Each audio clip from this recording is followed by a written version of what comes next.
Vijay Antony films corporation presents Vijay Antony, Mirnalini Ravi நடிக்கும் Romeo உங்கள் அபிமான திரையரங்குகளில் ரெஜின் மூவிஸ் வெளியீடு.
தமிழ் திருநாளை முன்னிட்டு நடிகர் விஷால் திரைப்பட செய்தியாளர் சங்க உறுப்பினர்களை சந்தித்தார்.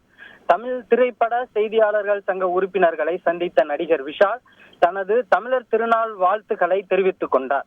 பின்னர் பத்திரிகையாளர்களிடம் பேசிய நடிகர் விஷால், செல்லமே திரைப்படத்தில் அறிமுகமாகி துப்பறிவாளன் 2 திரைப்படம் மூலமாக இயக்குனர் அவதாரம் எடுக்கும் எனக்கு இந்த இடத்தை கொடுத்தமைக்கு சினிமா பத்திரிகையாளர்களுக்கு நன்றி தெரிவித்தார். இத்தனை படிச்சுமைக்கு மத்தியில் இந்த இனிய நன்னாளில் பத்திரிகையாளர்கள் ஆகிய உங்களை சந்திப்பதில் மிக்க மகிழ்ச்சி என தெரிவித்த நடிகர் விஷால், நடிகர் சங்க கட்டிடம் மற்றும் அவர் இயக்கும் துப்பறிவாளன் 2 படம் பற்றிய கேள்விகளுக்கு பதிலளித்த பின் தனது அரசியல் வருகை பற்றி மனம் திறந்திருக்கிறார். தனது ரசிகர் மன்றத்தை மக்கள் நல இயக்கமாக மாற்றி தனது நிர்வாகிகள் மூலமாக மக்களுக்கு பல்வேறு நலத்திட்ட உதவிகள் செய்து வரும் நிலையில் 2026 நடைபெற இருக்கும் சட்டப்பேரவை தேர்தலில் போட்டியிடும் வாய்ப்பு இருந்தால் கட்டாயம் போட்டியிடுவேன் என்று கூறியிருக்கிறார். மேலும் தன் அரசியல் ஆசை பற்றி பேசிய அவர், மக்களுக்கு தேவையான அனைத்து நலத்திட்ட உதவிகளும் நடைபெறும் எனில் நான் அரசியலுக்கு வர தேவையில்லை. அவ்வாறு நலத்திட்ட உதவிகள் எதுவும் நடக்காத பட்சத்தில் நான் அரசியலுக்கு வர வேண்டிய சூழல் ஏற்பட்டிருக்கிறது என்றும் திட்டவட்டமாக தெரிவித்திருக்கிறார். மேலும் அரசியல் கூட்டணி பற்றிய கேள்விக்கு, தற்போது தனி ஒரு மனிதனாக எனது கட்சி சார்ந்த நோக்கங்களையும் கொள்கைகளையும் முன்னிலைப்படுத்தி அரசியலில் களங்காண்பேனே தவிர கட்சியின் ஆரம்பத்திலேயே கூட்டணி கட்சிகளுடன் கைகோர்த்து நடக்க எனக்கு ஒன்றும் வயதாகிவிடவில்லை என்று நடிகர் விஷால் தனது அரசியல் வருகை குறித்து மனம் திறந்திருக்கிறார்.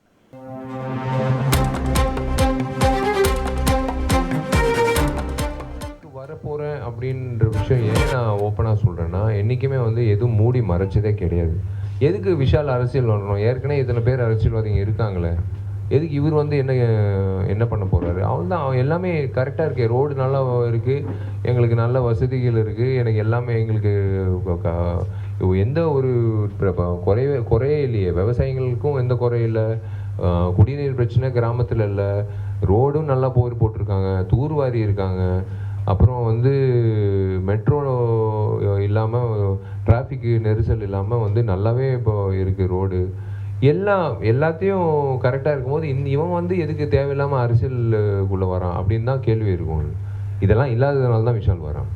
அதுதான் உண்மை, அதுதான் என்னோட பதில். ஸோ கட்சி எந்த கட்சின்றது, கட்சின்றது இருக்கும், அது எந்த கட்சின்றது அப்புறம் நம்ம எல்லாமே முன்னாடியே சொல்லிட்டா. இப்போவே நல்ல வேலை கேப்டன் அந்த மாதிரி என்கிட்ட கல்யாணம் பண்ண போகல, இல்லைன்னா அதுவும் இடிச்சு தள்ளியிருப்பாங்க. நான் சொன்னேன்.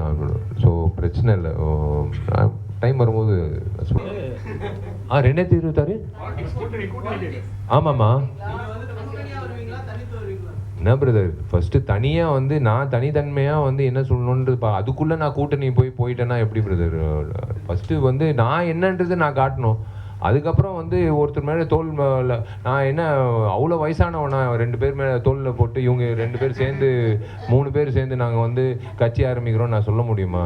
முதல்ல நான் வந்து தைரியமாக நின்று என் 2 காலில் நின்று நான் என்ன சொல்ல வரேனோ நான் வந்து சொல்லிவிட்டு அதுக்கப்புறம் வந்து அடுத்த கட்ட விஷயங்கள் வந்து என்ன நடக்குதுன்னு அப்போ பார்ப்போம். Thank you Vishal sir. அண்ணா இப்போ